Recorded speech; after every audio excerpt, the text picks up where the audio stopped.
chega lá e muda por completo. A minha ideia é ter uma PEC lá no Senado de que reduz a idade de candidatura de Senado de 35 para 30. Se tiver, eu tô dentro. Aí eu entro pra ser senador da República. Mas aí então não vai rolar pra prefeitura de BH, vai ficar o Bruno mesmo. Eu não vou estar ali na prefeitura de Belo Horizonte. Conversei com o Bruno Engel, ele tem um desejo, uma vontade muito grande, com apoio também do presidente Bolsonaro. Ele já competiu, ficou em segundo lugar, sem ter ali nenhum apoio, nenhum dinheiro, nenhum fundo eleitoral, né, para poder ali dar uma grana ali na campanha, e ainda assim ficou em segundo, né, contra o Calil. Eu vejo que a prefeitura é um desafio muito grande, realmente BH está deixada de lado. Eu, assim, não obviamente estarei à frente ali como prefeito, mas pode ter certeza que eu vou querer contribuir muito para a minha capital, e acredito que eu contribuo melhor e represento melhor as pessoas onde eu estou como deputado federal. Deputado, a sua opinião, tá? Essa é a pergunta sobre a sua opinião. A gente vê muitos leões no Instagram, Twitter e tudo mais. E quem assiste um pouco do 8 de janeiro lá, vê o jogo que os caras sempre fazem. O depoente tá lá, se não é a resposta que eles querem, eles criam e forçam uma resposta ou criam narrativa pra jogar pra torcida e tal. E eles jogam essa guerra e sempre saem vencedores. Quem assiste sempre vai dar razão, realmente, que eles... Você não acha que a oposição ainda não aprendeu a jogar essa guerra? É muito pacífica ali, você ainda só se ouve pela ordem, você se manifesta bastante, quem se interessa e assiste e tal. Você não acha que a direita tem bons gladiadores, mas que ainda não sabem usar as armas? Olha, na CPMI do dia 8, eu confesso que nas duas primeiras reuniões, a esquerda, até mesmo ter uma maior experiência de CPMI, ela conseguiu, por exemplo, colocar a relatora, que é amiga do Dino, e também amiga do Lula, sendo que foi o deputado André Fernandes que pediu essa CPMI e é um instrumento da minoria. E ela foi eleita por conta da maioria de voto. E muitas vezes as pessoas não entendem isso. Falam, nossa, como vocês deixaram? Eles têm maioria. Como que a gente ia impedir? Então, ou a gente aceitava o acordo, que era ter o Magno Malta na segunda vice-presidência, que é importante, ele tá lá na mesa, ou senão eles iriam pro voto. No voto eles iriam ganhar e seria também a atual relatora. Então, nessas duas, digamos assim, não tinha como vencer. Agora, nas demais sessões que estão acontecendo, eu acredito que a oposição tem feito um excelente trabalho, tá? Eu tenho visto o empenho, por exemplo, delegado Ramagem, Marcon, senador Girão, Magno Malta, André Fernandes, Felipe Barros, tá todo mundo ali, sem brincadeira, reunião 11 horas da noite, depois no outro dia reunião 8 horas da manhã, pra gente poder conversar o que vai acontecer. E a gente tem destruído várias narrativas. Por exemplo, chamou-se o Coronel Naime, que está preso há 6 meses, sem inclusive ver os seus filhos. E foi deixado bem claro que ele foi tirado de folga, foi até lá o Congresso.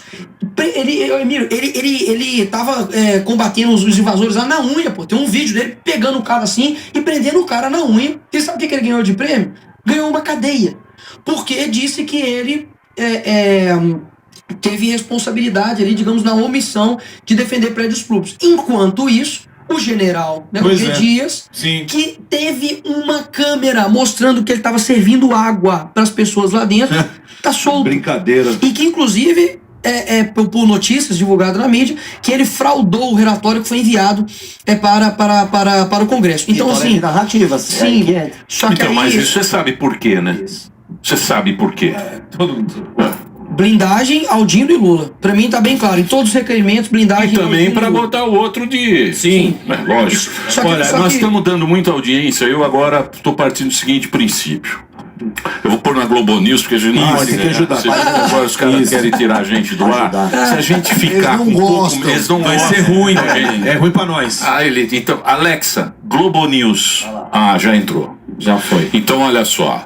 Temos aqui a Globo News, deu uma audiência para a Globo. Não queremos ganhar da Globo News. O praga da Globo Xuxa. News lá, a elite dominante. A elite dominante. O que tá perdendo o jogo, vai lá e faz um gol contra. Não é bom mexer. Não é bom mexer com a elite dominante. Não. Então a gente não quer mexer. Eu não quero mexer com a elite dominante. A gente tem a nossa. Põe a nossa audiência. O foco é o segundo lugar. O foco é a nossa comunidade. É a nossa comunidade. Tem que ser a gente tem a nossa comunidade. Sim. A gente quer ser a outra voz. voz. Quer ser o Vasco. Isso. Verdade. Quer Pô, ser... tem um baterista ali, bicho. É o Luvão. Quem tava votando? Me fale uma coisa, o meu querido Nicolas.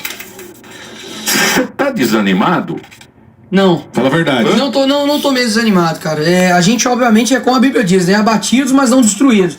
É lógico que a gente fica abatido. A gente não queria que isso estivesse acontecendo. Mas dizer desanimado, cara, eu não tô. Até mesmo porque, por incrível que pareça, assim, é tanta coisa que acontece no dia a dia que parece que tem, sei lá, 5, 3 anos que eu sou político. Eu fiquei vereador 2 anos, isso durante a pandemia, então muita coisa aconteceu. E tô apenas 5 meses como deputado federal. Então eu tenho ainda uma longa vida política para poder ir construindo e edificando coisas. E quando, por exemplo, eu chego na Câmara e direto isso acontece, principalmente da galera aqui de São Paulo, obrigado galera de São Paulo aí, de Minas vai lá muito também, mas que fazem excursões lá pro Congresso, cara, é menino de 13, 14, 15 anos que fala, mano, eu te apresentei pro meu pai, tira uma foto aqui, manda um abraço aqui pra minha avó, eu gosto demais de você. E cara, ou a gente acredita que isso realmente vai melhorar, vai mudar e a gente possa ser o fator de mudança nisso, ou se não, na boa, realmente, deixa fechar então a Jovem Pan, volta pra sua casa, faz o que você quiser, porque se a gente não acredita no nosso discurso, na nossa fala, quer dizer que a gente tá falando em vão. E eu acredito real que as pessoas conseguem ver a realidade do que tá acontecendo. Sabe, eu não acho que é impossível a mudança, pelo contrário. Ontem eu ouvi isso do Marcel Van Hatten e quero passar aqui também, que foi interessante. Ele falou, olha, muita gente fala, vocês só falam, vocês só ficam falando. Ué, Winston Churchill foi lembrado pelo quê? Pelos seus discursos. Eu duvido se eu perguntar pra uma pessoa e falar assim, quando eu falo Martin Luther King, o que você lembra? Martin Luther King? Da Força Negra, do Eu tenho um sonho. Eu tenho um sonho, pô. É o que o cara falou. Ou seja, é necessário que as pessoas falem. E quando, Emílio, você tá, suponhamos que a gente tá, o Brasil é isso, né? Você tá dentro de um ônibus, chegou lá um sem dedo lá, passou uma venda no olho de todo mundo deitadinho. Mas deixou você lá com sem venda. Você tá vindo um carro, vai bater na sua frente, vai bater no ônibus. Aí você fala, começa a gritar. Só que o cara tá aqui, cala a boca, isso. Tá gritando, tô dormindo aqui. Silêncio aí, pô. Você tá, meu irmão, nós vamos bater. Ou seja, o grito, se a gente não dá, a gente no mínimo tá sendo complacente com o que tá acontecendo. Mas, ô Nicolas, rapidinho, só essa questão... fazer um breakzinho. Tá bom. Posso fazer ou não? Eu preciso fazer um break do Delari agora, que o Delari tá muito nervoso. Então vamos fazer o break rapidinho. @Nicolas tá aqui. Você pode entrar nas redes sociais. No Instagram dele é Nicolas Ferreira DM, tudo junto. Vamos, Reginaldo, pode ir. Pois não, Albeta. Então, ô Nicolas, essa questão, o brasileiro ele tem aquela questão cultural do futebol, né? Perdeu o time, o técnico é o culpado, não quem jogou. Então tem muita gente falando, não, mas também o Bolsonaro e tal, mas aí a gente não consegue visualizar o todo. E a gente sempre conversa com essas questões da democracia, da questão do judiciário, e as pessoas perdendo rede social, o humorista não podendo sair do país, influencer não podendo ser desmonetizado. Quando que a população vai notar isso? Porque como o Emílio sempre fala, é interessante, o ônibus ainda tá passando, o metrô tá funcionando, o supermercado tá aberto. A gente que tá aqui na comunicação, a gente percebe, tá nas redes sociais, você ali lá na política, você acaba percebendo. Mas quando... O que falta chegar pro povão é essa ideia que a democracia ela tá em perigo? Porque parece que fica muito restrito a um grupo que tá interessado na política, Sim. né? Enquanto isso, a galera tá fazendo seu corre, tá indo trabalhar, tá indo pegando seu ônibus, a gente fica assim, atônito, tipo, pô, vocês não estão percebendo? E aí você vai conversar com uma pessoa dentro do busão e fala, cara, PL 2630. Eu falo, meu irmão, tá de sacanagem? O salário mínimo aqui aumentou R$13, pô. Assim, eu tô fazendo meu corre aqui. O que acontece? Eu acho que muitas pessoas só sentem quando pega no bolso. Infelizmente. A gente viu isso, por exemplo, na pandemia, cara, que vários setores foram quase aniquilados e ainda assim essas pessoas não tinham coragem de ir pra rua pra falar, ei, eu preciso trabalhar. Então o nível de conformismo do brasileiro é muito alto. Meus parabéns. Na pandemia mesmo, o setor de evento ficou quase 2 anos parado. O pessoal, eu conheço pessoas que suicidaram por conta disso. Pessoal que vendia um picolé, vendia uma pipoca na rua, ambulante, sem poder trabalhar. Pessoas desesperadas dentro de casa porque estavam enfrentando os problemas psicológicos. Então, você vê que o brasileiro, infelizmente, está muito mais nele esse erro de, sabe, de não se levantar e falar, opa, peraí, eu preciso trabalhar, a pandemia foi uma prova disso, do que praticamente a gente ficar tentando falar. O que eu vejo que pode acontecer? O fator econômico.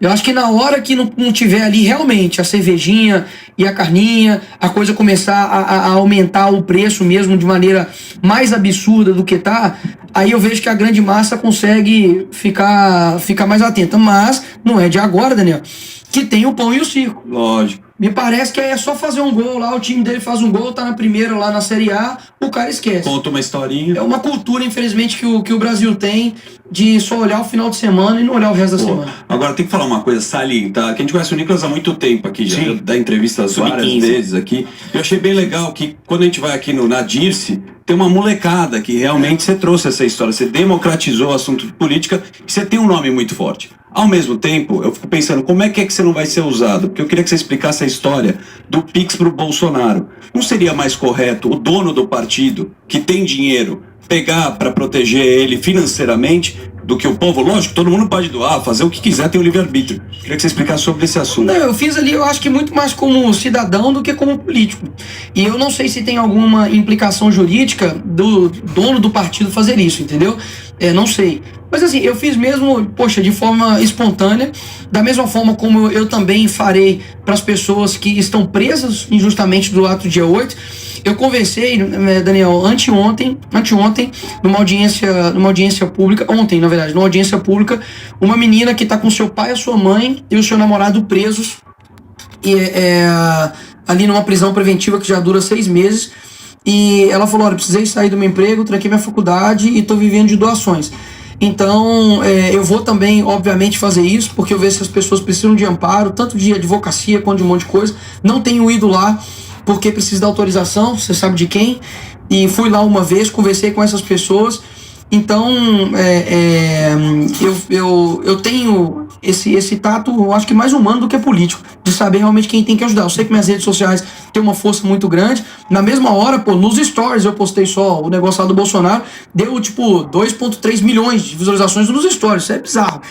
Por quê? Porque a galera tava querendo ajudar. E eu também não posso impedir com que as pessoas doem de forma deliberada, etc e tal. Então foi, eu acho que muito mais um papel ali meu como, poxa, cidadão, um cara que também apoia o Bolsonaro, que também tá sofrendo isso também, tá? Dá pra evitar, se você perseguir e você ver uma futura perseguição, isso já pode ser encaixado em alguma brecha e já tudo se voltar contra vocês também. Não entendi. Por exemplo, você divulga isso, aí quem não gosta, os grandões podem usar isso, sei lá, arrumar alguma... Tipo assim, ele não pode esse dinheiro porque... E voltar contra você e te punir. Entendi, o problema é que hoje tá estilo Che Guevara, mas sem ser com armas. Ele falava o seguinte, olha, precisa de provas pra colocar alguém no paredão, mas ali levava a morte. Sim. Hoje, não precisa de provas pra poder ferrar alguém. Irmão, eu tenho um curso, eu tenho uma empresa e os caras estão tentando achar pelo em ovo na minha empresa, na verdade, que você tem que, bicho, pagar imposto pra caramba, o Estado é um sócio não investidor, e é um curso que, tipo assim, eu nem divulgo, cara, porque eu fico assim, pô, tem gente presa nos jatos do dia 8, Bolsonaro tá inelegível, a situação não tá legal. Mas ao mesmo tempo eu sei que é bom para as pessoas entenderem o que tá acontecendo. Mas eu fico, digamos assim, receoso pra galera não achar que tá querendo ganhar dinheiro.